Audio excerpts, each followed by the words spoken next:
Hi, I'm Bob Ryan. This is Globe 10.0. With me today is John Powers. You know, John, the fascination with J.D. Drew is dwindling in Boston. All kidding aside, his last year of his lucrative contract is 5 years, $70 million.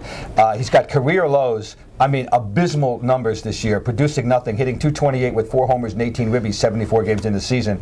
Has the time come that the skipper has to think about seriously reducing his playing time?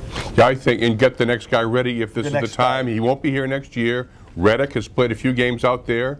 Get him in the lineup now. I mean, if you're looking short term, Cameron's not doing any better. Cameron's hitting 160. Right. So if we're talking about this week, put JD out there. If we're talking next year, the year after that, you know, in retrospect, when it's all said and done, we're going to examine the contract. We're going to examine the career, and we're going to say, you know, he was a useful player, but never worth the money. Never worth twice the guy he replaced, who was Nixon. And by the way, check the career totals of those two in Boston. Yeah. Very interesting how close they are. But here's how bad it is, John.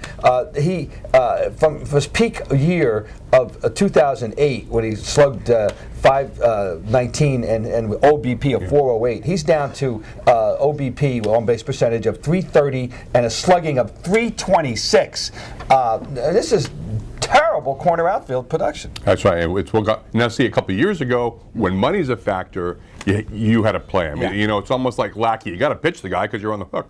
Now you are halfway through your last season. You can eat the rest of the salary. If you really wanted to. I mean, I'm not saying they're even thinking of this. Don't get me wrong. Nobody has suggested they are going to release J.D. Drew. No. We're only promoting the idea, perhaps down the road. Well, we're not saying it's really going to happen.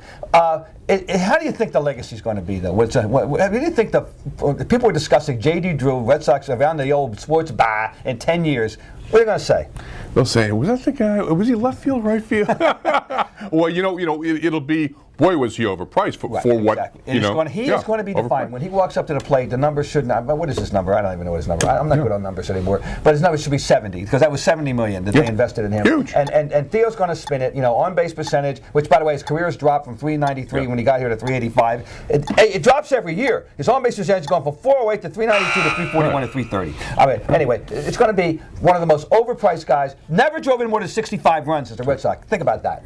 Never. So, all right, good try, Theo, but boy, you could have done a lot better.